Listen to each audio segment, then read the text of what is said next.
OJ Simpson died this week at age 76 after a battle with cancer. His ties to inside Tennessee and East Tennessee run deep.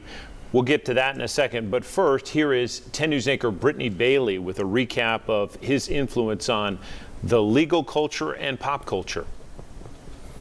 June 17, 1994, the world watched as a white Ford Bronco led police on a chase lasting 90 minutes. Inside that vehicle was OJ Simpson, wanted for double murder. He negotiated his surrender and was put on trial.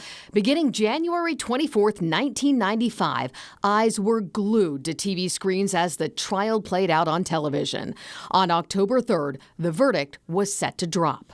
There is nothing that we can say or do that would add to the suspense or to the drama of this moment.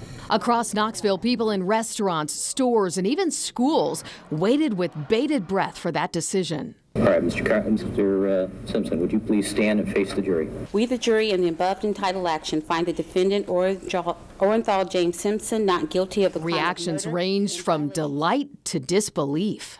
I felt that it was correct, 100%, and I am happy with the outcome of the case. The fundamental principle of our judicial system is that we would rather let a guilty man go free than an innocent man to be put in jail. For UT's College of Law, the trial was a learning experience. One thing that you're not going to learn in the textbooks is how much emotion plays in a jury's verdict. 23 years later, the white Bronco that captured the imagination of the country became an exhibit at the Alcatraz East Museum in Pigeon Forge. We all remember exactly where we were when it happened. And so when I see something like this, that's what I think of. I think of everyone just stopping everything they're doing and honing in on their TV to see something occur. 2 years after the Bronco's unveiling, Alcatraz opened a temporary exhibit called Passion for Life, Nicole Brown Simpson, on what would have been her 60th birthday and the 25th anniversary of her murder. What people think about Nicole is what happened with her death and the trial and all the sensationalism. And we didn't want to get into all that because that's not who she was as a person. So we wanted to take things back to her life, focus on that as who she was as a mother, a daughter, a sister, and what she was really passionate about. The Bronco remains on display at Alcatraz and serves as a reminder of a moment in time etched into the history of America. That trial, Don, you actually attended in person for one day. I did. I got to see it for a day. I was in Los Angeles, and I was starting my burgeoning legal analyst career with this station. And they came. I did OJ updates 2 to 4 times a week, depending on how busy the trial and the pretrial matters were. And it was really interesting because it was the first time in my career, and again, I've been a lawyer. I'd been a lawyer at that point 6-7 years, but it was a circus. I mean, they had vending booths set up and literally snow cones and popcorn and people with signs and people protesting on both sides, and it was the first time we saw a lot of meaningful courthouse security. This is pre 9/11. You used to be able to walk into courts and not worry about it. And John, you remember you covered courthouse beats back in those days as well, and we were friends here. You walk right into the courthouses. Right. But it was unlike anything we'd ever seen. But it has shaped what we see today in so many different ways, culturally and legally. Let's talk about that from your perspective, John. Well, as Don says, as a court reporter here in East Tennessee covering it, I was completely fascinated and engrossed by it just as a journalist. Never seen anything like it, gavel to gavel, and the thing was everybody became a personality. You cared about what Marsha Clark wore. You looked at Chris Darden. You got to know all of his defense attorneys. Alan Dershowitz suddenly was this huge person.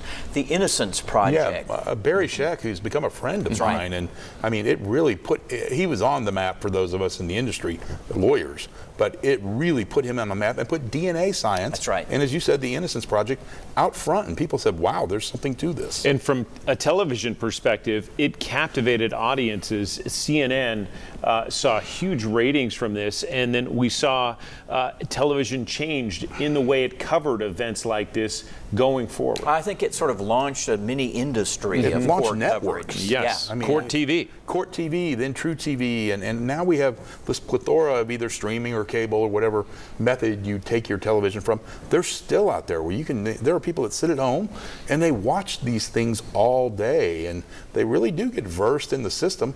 It's also changed, frankly, how lawyers practice. And why do you say that? Listen, any lawyer that tells you that they're not affected to some degree by cameras being in the courtroom probably isn't being honest. There might be a couple that it doesn't bother, but you are aware of those cameras. And it may not change your strategy, but you're aware, and it may change your presentation or some affect, or make some lawyers more nervous, or make some nervous, try to be lawyers be a little flashier. John, any closing thoughts on that? I think probably it is what it is. We probably would have gone back and changed some things if we could have in history about how all of that was handled, how the trial was handled. But I can't say enough what a phenomenon it was in terms of not just pop culture, but the legal system. It was incredible. Everybody knew where they were during the white Bronco chase and when the verdict came down. Absolutely. Without a doubt. Well, we appreciate you allowing us to indulge a little bit in that history lesson. And we look forward to seeing you next week on Inside Tennessee. A special interview from 10 News anchor Robin Wilhoit with one of the most influential people who we have ever met in East Tennessee. That's coming next Sunday right here at WBS.